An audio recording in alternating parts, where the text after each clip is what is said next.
L'architecte. L'architecte, je suis allé faire un tour sur les différents sites d'architectes navals. En fait, j'ai recherché dans un deuxième temps, on va dire, un architecte qui avait un diplôme d'architecture navale reconnu.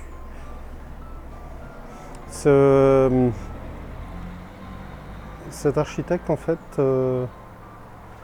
s'appelle François Rougier, du cabinet Sabros à Rennes. Et j'avais trouvé sur son site un plan ou un croquis d'un projet qu'il avait en réserve qui s'appelle Musard 25. Musard 25, c'est déjà un bateau avec une étrave large. Il faisait 8 mètres a priori, si mes souvenirs sont bons, par je crois 2,50, quelque chose du genre. Et donc j'ai contacté François. François, la question avait été simple, est-ce qu'un bateau plus long mais pas plus large allait être possible? En sachant que on avait préparé quelques éléments quand même, puisque ça faisait au moins 15 ans qu'on naviguait sur un Edel 660. Cet Edel 660, on l'a vendu d'ailleurs pour pouvoir démarrer ce projet. François a dit ok, pourquoi pas, banco, on va faire l'étude. Et ben, pendant plusieurs mois, on a fait des échanges de fichiers. J'avais un viewer qui permettait de visualiser des plans 3D avec des mesures. Je pouvais prendre des cotes, je pouvais simuler chez moi des éléments. Donc, entre autres, la taille de la cuisine, je l'ai simulée au sol chez moi. Si je retrouve des photos, je vous les mets. Sinon, dans le principe, François a livré différents plans. Le deal de l'archi, c'était ça. Entre autres, je vais vous montrer un petit peu ce qu'on obtient dans ces cas de figure. On a une sorte de vue générale déjà, avec des dimensions, centre de gravité, les hauteurs des centres de voilure, les surfaces de voile. Donc en l'occurrence, j'ai une grande voile qui fait une vingtaine de mètres carrés et une misaine qui en fait un peu plus de 13,5. À l'époque, on ne parlait pas de SPI du tout, du moins tout à l'initial du projet, non. Ensuite, on avait échangé pas mal de choses. À la livraison, donc on a signé le contrat naturellement, on a signé le contrat, payé un acompte. Et pendant plusieurs mois, on a échangé. Et donc après, on obtient ça. Donc on obtient des vues 3D, naturellement. Différentes vues 3D des projets, du bateau. On obtient aussi un calcul de Styx. En l'occurrence, là, il est autour de 20. Sachant qu'un Styx, pour avoir une catégorie de construction C, il faut qu'il ait au minimum 14. Alors, on va le faire dans l'ordre. Catégorie D, Styx de 5. Bon, ça, c'était les données il y a encore quelques années. Je ne sais pas si ça a évolué entre-temps. Catégorie C, Styx de 14. Catégorie B, Styx supérieur à 23. Et catégorie A, supérieur à 32. En fait, c'est un calcul complexe de capacité de redressement du bateau.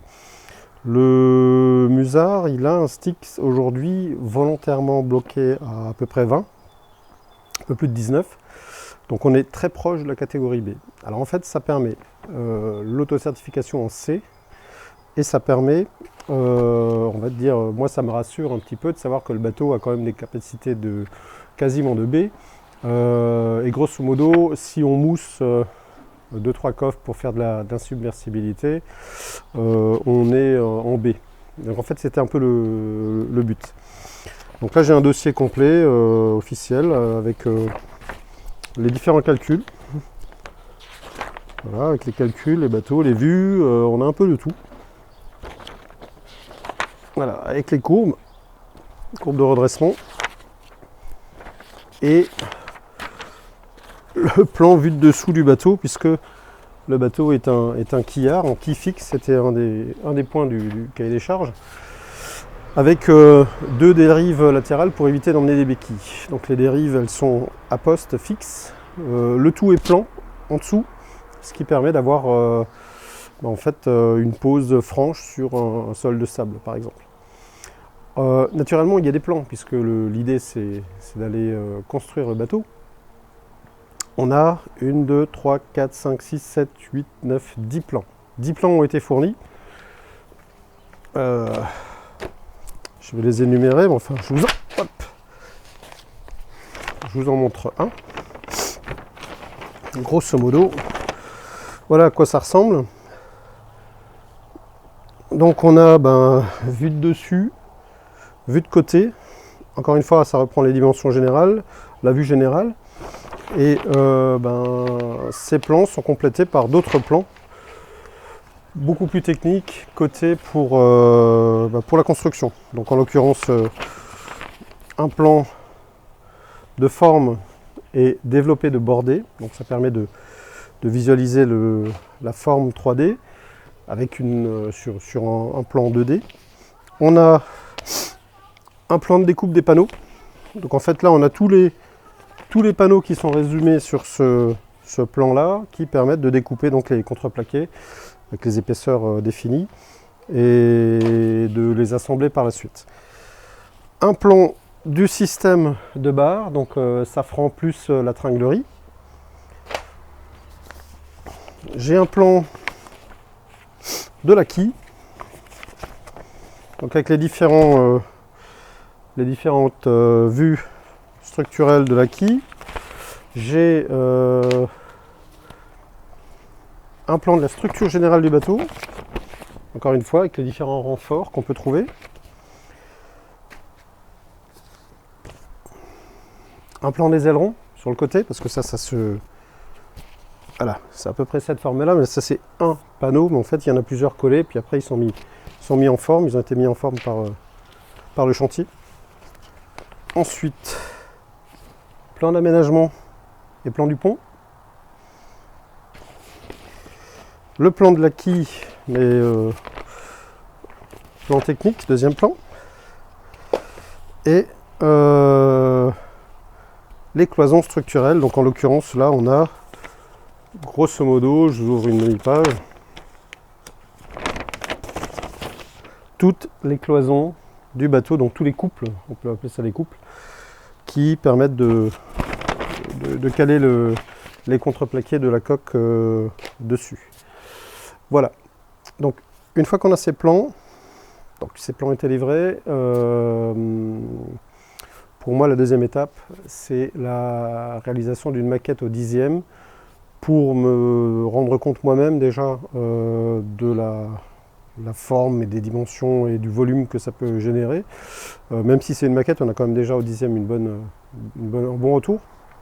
Et le deuxième point, une fois que j'ai la maquette, ça me permet de présenter la maquette d'une part au chantier, c'est ce que j'ai fait tout au début.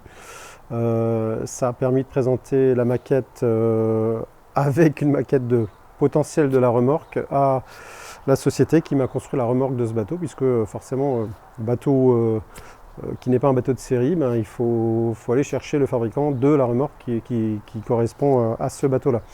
Et c'était pas simple. Qu'est-ce qu'on a d'autre? En fait, après, les différents éléments ont été présentés là où j'ai eu besoin d'acheter des pièces. Bon, je vous ferai un petit récap sur les différents éléments, puisque maintenant on va détailler la maquette, la fabrication, l'évolution de la maquette.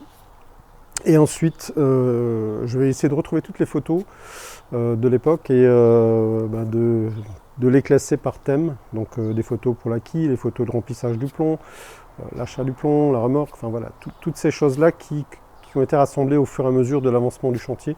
C'est-à-dire que la fabrication de la coque s'est faite d'un côté, au chantier à la Tremblade, à l'établi marin à l'époque.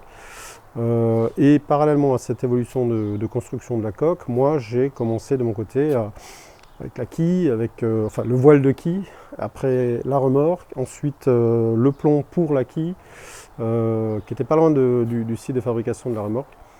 À partir de là, j'ai pu ramener les deux ensemble, et puis voilà, différentes étapes d'évolution de construction. Une partie a été faite par le chantier, et le reste, c'est moi qui l'ai fait. Donc pour ceux qui veulent se lancer dans la construction, mais qui n'ont pas forcément le temps, puisque moi, je rappelle un point, je travaille quand même la semaine. Donc j'ai pris énormément de temps le soir, j'ai pris énormément de temps le week-end et aussi sur les congés en partie. Donc ça prend beaucoup de temps. Si on veut économiser un peu de budget, c'est ma foi, on passe par là. Si on veut quelque chose en self-made, sachez que c'est possible. La preuve, c'est que ça fonctionne. On n'est pas obligé de tout donner complètement à un chantier. Maintenant, pour ceux qui ont un peu plus de moyens ou qui veulent ne pas s'embêter ou qui n'ont pas la possibilité tout simplement d'aller fabriquer des pièces, d'avoir un atelier quelque part, ou enfin bref, voilà, l'endroit pour le faire, là vous n'allez pas avoir le choix, il va falloir vous adresser à des professionnels qui vont vous faire des devis, etc., etc. Donc très intéressant aussi, savoir faire éventuellement des vues 3D, essayer de faire des plans, des techniques, parce que si vous ne faites pas ça, c'est assez difficile d'expliquer ce qu'on veut derrière à un chantier qui est à 1000 km. Voilà, grosso modo. Bon, je crois que j'ai fait le tour.